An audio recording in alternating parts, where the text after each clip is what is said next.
Welcome. Thank you. One of the things that inspired me to invite you to this conversation is your new book and the title, Age of Insight, the quest for understanding brain, mind, art, and culture is the quest that I've been on for most of my life. Here we're in the Neue Galerie in front of this wonderful Klimt portrait of Adele Bloch-Bauer, which graces the cover of your book. I figured maybe this is the best place for us to have a conversation about brain, mind, art, culture. So with that invitation, let me let you start and we'll see where we go. Well, I think you're absolutely right. This is a wonderful context in which to do this. This is a beautiful museum and this is an iconic painting. And I thought that from my point of view, this is a wonderful era to describe for several points of view. As a scientist, I've taken a reductionist approach. I focused on a large problem which interested me, problem of memory storage, which I thought was key to psychoanalysis, to psychiatry, and studied it in its simplest, most accessible form. And I thought I would do that here in trying to bring art and science together. And I thought one way to do that is to focus only on one aspect of art, portraiture, and in one period, Vienna 1900.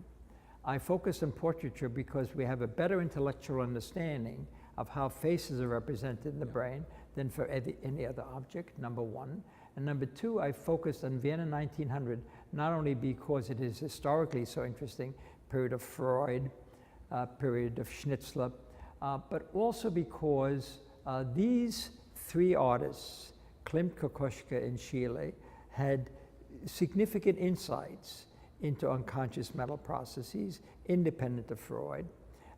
So as a school, they shared features in common, an idea of going below the surface, deep into the psyche of another person. When you wrote about that period in history, the medical school, the mentor to many of the people, the sort of concilium culture, I said, well, Eric Kandel is a Viennese. He's a son of this movement. It's almost as like it's a part of who you are too. So I can imagine why the inspiration may have been so powerful. Yes, I mean, I think my own psychological motivation, which I still don't understand completely, is complex. It's one, a great admiration of this period. Two, a seeing of this is a marvelous period, not only from the emergence of modernism and the important contribution that Vienna 1900 had, but this is a period in which there was a very productive interaction between Jews and Christians in Vienna 1900. So Klimt, who was not Jewish, painted a lot of portraits of women who were Jewish, and they supported him very importantly. And Otto Kallia, for example, a gallery owner who was one of the early gallery owners to become interested in the Austrian modernists, was of Jewish origin. So really very productive interaction between Jews and non-Jews in Vienna at that time, which is in contrast to the experience I had in March of 1938, yes, in which the Austrians turned viciously against the Jews. Yeah. So part of my repetition compulsion, my returning to this period, returning to Vienna, is an attempt to come to grips with what is sort of a post-traumatic stress episode in my life, right, that I handle it by mastering it. Yeah. So I was invited to come to Vienna in, I don't know exactly, 1988, to get an honorary degree from the University of Vienna. Wow, wonderful. And I thought I would use it as an opportunity to tell them what my real feelings about Vienna 1938 was. And after thinking about it a few days, I decided, don't be a schmagegi. They're honoring you, be decent, you can use another occasion. And I thought I would use it to learn about what Vienna contributed to modern medicine. Right. And I discovered Rokitansky, yes, who was really the founders of modern medicine. It was an enormous influence on Freud and indirectly on Klimt. Yes. So if we look at this painting, for example, one of the many striking things about it is that despite the fact it is very Art Nouveau, it has a lot of decorative detail, there are many, many modern touches in the painting. One, the painting is amazingly flat. This is a modern idea. Rather than creating an illusion of 3 dimensions, let's confront reality. We're painting on a flat surface. Why not show the flatness what it is and use that to power? And Klimt was one of the early people. Cézanne was beginning to do this also even before that, but Klimt was one of the early people to do this, number one. Number two, there practically is no difference between foreground and background here. In part of the flatness, they merge together. 3, Klimt's father was a goldsmith, so he was comfortable working with gold, and he went to Vienna at about this time and saw how richly gold was used in the mosaics. And finally, there's a lot of science in the painting, which many people don't realize.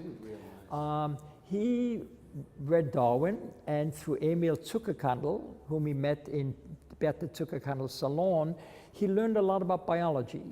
He learned about sperm and eggs, and he incorporated those motifs into his paintings. So if you look at her dress, you see they're decorated by these rectangular symbols. That symbolizes sperm for him. And you see in the center of the painting, these eye-shaped like structures, they're over. So this is a woman who is not only beautiful, but reproductively in the peak of her career. That, I mean, was something that was illuminated by my reading of your book, is the biology and the context of that. The thing that, for me, Klimt also was the European fascination with Japan, screen painting, the gold leaves and all that. My first read on Klimt was, this was, you know, like Monet and many of the others who love the screens and the Japanese woodblock prints, there was also a global connection going on. I think this is true. In his particular case, I think Ravana was particularly important. This happened just after the university murals were rejected, and he really turned away from doing mural painting and really started serious portraiture at that particular point.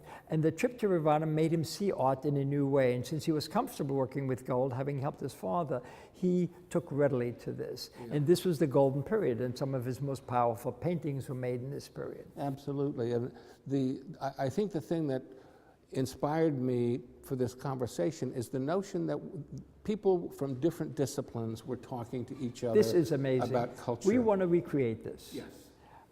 And that is that Rokitansky, who was a pathologist, put medicine on a scientific basis.